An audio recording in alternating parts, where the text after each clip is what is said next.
तो यार स्वागत है एक बार फिर से आपके अपने YouTube चैनल टारगेट जॉब में। तो इतिहास, प्राचीन इतिहास के बारे में ये वीडियो लेकर आए हैं। एक वीडियो और आएगी और ये सभी महत्वपूर्ण क्वेश्चन हैं जो पेपरों में आए हुए हैं। इनकी पूर्ण संभावना है, अगर आपके पेपर में इतिहास आता है तो आपकी पूर्ण संभावना है ये क्वेश्चन वहाँ से छपेंगे ही छपेंगे। तो चलिए बिना किसी देरी को वीडियो को स्टार्ट करते हैं और देखते हैं क्या है करंट ये सीरीज़। तो ये है हमारे पास राज होलकर सर के नोट्स और लास्ट ईयर के क्वेश्चन बहुत महत्वपूर्ण है। आप पूरी सीरीज देख लीजिएगा और हो सके तो कॉपी कलम लेकर बैठिए, इन क्वेश्चनों को स्क्रीनशॉट ले लीजिए या फिर लिख लीजिए। तो क्वेश्चन शुरू करते हैं। ये क्वेश्चनों के नंबर पड़े हैं, इसी के हिसाब से हम चलेंगे। तो भारतीय उपमहाद्वीप में कृषि का प्राचीनतम साक्ष्य कहाँ से मिला? तो लुहरादेव संत कबीर नगर उत्तर प्रदेश से मिला है। क्वेश्चन आ सकता है उपमहाद्वीप में, भारतीय उपमहाद्वीप में कृषि का प्राचीनतम साक्ष्य कहाँ से मिला? वो आपको ऑप्शन दे देंगे, कोल्हाडीवा, लोहरादेव, मेहरगढ़ या और कुछ भी दे सकते हैं। तो आपको लोहरादेव पर टिक करना है। खाद्यान्नों की कृषि सर्वप्रथम प्रारंभ हुई, तो खाद्यान्नों की कृषि सर्वप्रथम नवपाषाण में प्रारंभ हुई। वो आपको ऑप्शन दे देंगे, पूरा पाषाण काल, मध्य पाषाण काल, पूरा पाषाण काल और नव पाषाण काल। तो खाद्यान्नों की कृषि नव पाषाण काल में प्रारंभ हुई। मानव के साथ कुत्ते का कंकाल कहाँ मिला? तो मानव के साथ कुत्ते का कंकाल बुर्ज होम में मिला है। आखेट व पशुपालन कब प्रारंभ हुआ था? तो मध्य पाषाण काल में। आखेट और पशुपालन नव पाषाण काल में, मध्य पाषाण काल में हुआ। साथ ही साथ खाद्यान्नों की कृषि नव पाषाण काल में प्रारंभ हुई थी। क्वेश्चन नंबर 6 की तरफ चलते हैं, 5 की तरफ। वह स्थान जहां से प्राचीनतम स्थायी जीवन के प्रमाण मिले हैं, तो वो स्थान है मेहरगढ़। याद रखिएगा, भारत में सर्वप्रथम मानव का साक्ष्य कहाँ से प्राप्त हुआ? क्वेश्चन नंबर 6 है ये, भारत में मानव का साक्ष्य कहाँ से प्राप्त हुआ? तो नर्मदा घाटी से। ये काफ़ी महत्वपूर्ण क्वेश्चन है। 7वां क्वेश्चन है, मेगालिथ स्मारक क्या थे? तो मृतकों को दफनाने का स्थान था। मानव द्वारा सर्वप्रथम अनाज कौन सा था, प्रयुक्त किया गया अनाज कौन सा था? तो ये काफ़ी महत्वपूर्ण क्वेश्चन है, आप इस पर टिक लगा लीजिए। मानव द्वारा सर्वप्रथम अनाज जो था वो जौ था। इसे संस्कृत में यव भी कहते हैं, किसी किसी स्थान पे यव भी लिखा जाता है। तो 2 क्वेश्चन देख लीजिए। मानव द्वारा सबसे पहला जो अनाज था वो जौ था, और धातु की बात की जाए तो वो तांबा था, जिसे हम कॉपर भी कहते हैं। 4 कोलोथिक युग किसे कहा जाता है? तो ताम्रपाषाण काल को।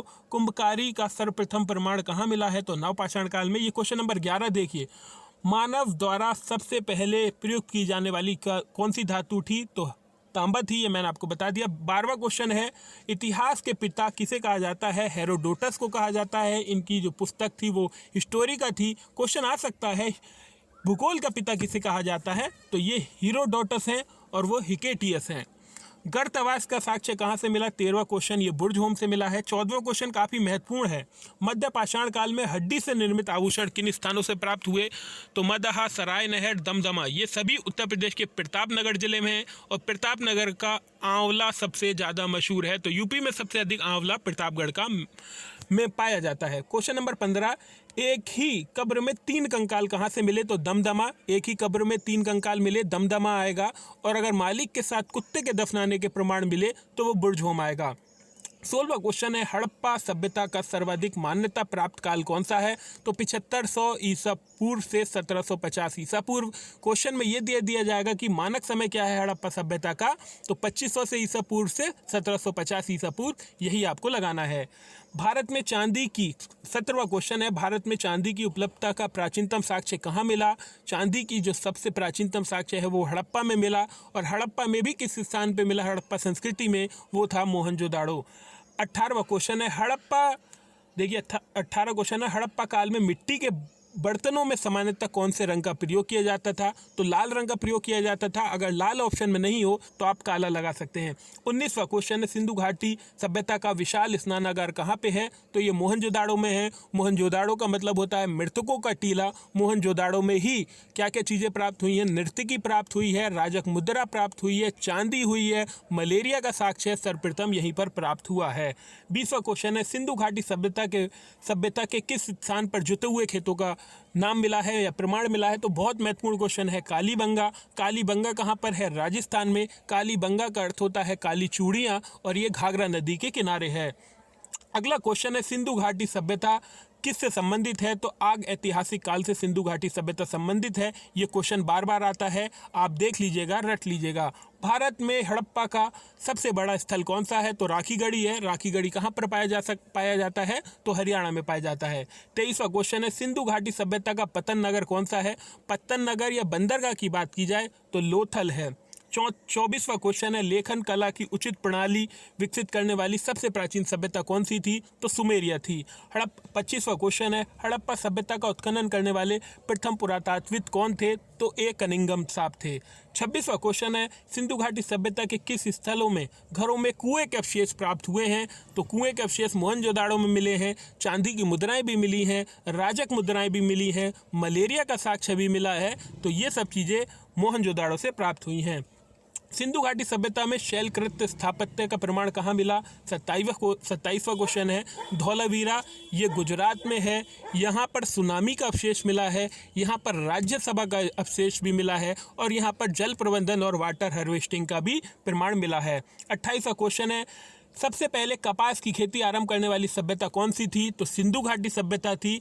सिंधु घाटी सभ्यता में कौन सा अनाज प्रयोग किया जाता था, तो आप कपास लगा सकते हैं। सॉरी, अनाज नहीं था, ऐसे क्वेश्चन आ सकता है, निम्नलिखित में से कौन सी सिंधु घाटी सभ्यता से है, तो वहाँ पर लोहा लिखा जा सकता है, वहाँ पर कपास लिखी जा सकती है।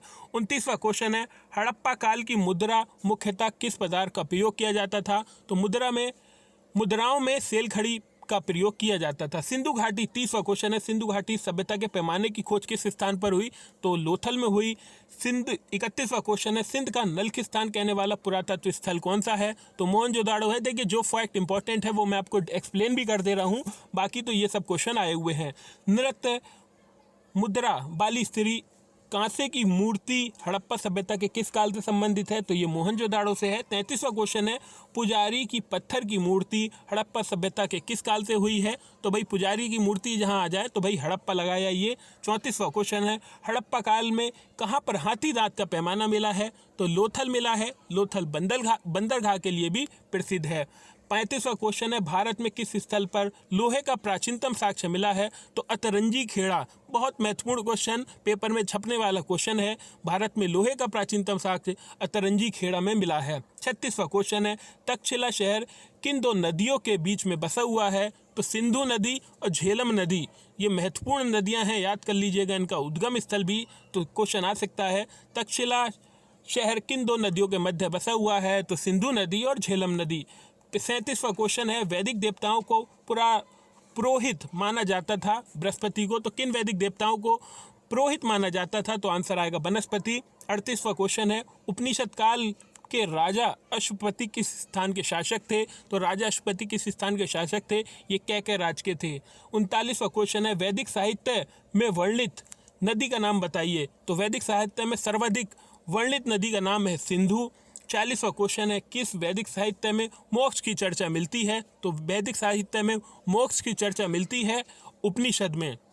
41वां क्वेश्चन है, वह अभिलेख जिसमें ईरान से भारत में आर्यों के आने की सूचना मिलती है, तो बोगज कोई का अभिलेख था। ये क्वेश्चन बहुत महत्वपूर्ण है, मैं फिर बता रहा हूँ आपको। 41वां क्वेश्चन डिक्टो छप सकता है। ईरान, ये क्वेश्चन बहुत बार आया है, आप देख लीजिए, ईरान से भारत में आर्यों की सूचना, ये क्वेश्चन आ सकता है। निम्नलिखित में से किसके अनुसार आर्य ईरान से आए थे, तो उसमें आ जाएगा बोगज गोई, ये आंसर छप सकता है। 42वां क्वेश्चन है, वह ग्रंथ जिसमें पुरुष मेघ का उल्लेख है, तो शतपथ ब्राह्मण। 43वां क्वेश्चन है, वह वेद जिसमें का संकलन ऋग वेद पर आधारित है, तो सामवेद। सामवेद संगीत के जनक हैं, ये बात याद रखिएगा, ये भी क्वेश्चन छपता है। देखिए, ये 44वां क्वेश्चन रिपीट हो गया है। वह कौन सा वेद है, ये भी क्वेश्चन हो गया है हमारा। 46वां क्वेश्चन देख लीजिए, ऋग वैदिक काल में 10 राजाओं का युद्ध किस नदी के किनारे हुआ। राजा थे सुदास और विश्वामित्र के बीच ये युद्ध हुआ, रावी नदी के किनारे हुआ, पुराना नाम इसका पुरुषिणी था। 47वां क्वेश्चन देख लीजिए, ऋग्वेद में कौन सा मंडल सोम देवता का उल्लेख करता है, तो नवा मंडल है। ऋग्वेद में गायत्री मंत्र का उल्लेख कहाँ पर है, ये भी याद करना है, तो ये सब चीज़ें देख लीजिएगा। 48वां क्वेश्चन है, ऋग्वेद में नदी के लिए नदीत्मा, देवीत्मा, मातेत्मा किस शब्द का प्रयोग किया गया है, तो सरस्वती का। और अगला क्वेश्चन है, किस वेद में सभा और समिति को प्रजापति की 2 पुत्रियां कहा गया है, तो अर्थवेद में कहा गया है। ऋग्वेद में देखिए, ये क्वेश्चन मैं आपको बता रहा था, 50वां क्वेश्चन। ऋग्वेद में यव शब्द का प्रयोग किसके लिए किया जाता है, तो जौ के लिए। कभी कभी आरओ में ये क्वेश्चन आया हुआ है, जौ का तत्सम रूप बताइए, तो यव इसे कहते हैं ऋग्वेद की। तो ये थी आज की वीडियो। 50 क्वेश्चन हो गए हैं, लगभग 150 क्वेश्चन और बचे हैं। तो अगर आपने ये वीडियो अच्छी लगी हो तो वीडियो को लाइक कर दीजिए। कुछ गलती हो गई हो तो क्षमा करिएगा, ये पहली वीडियो है, आगे इससे भी अच्छी अच्छी आपको वीडियो मिलती रहेंगी। आज की वीडियो में बस इतना ही। जय हिंद, वंदे मातरम।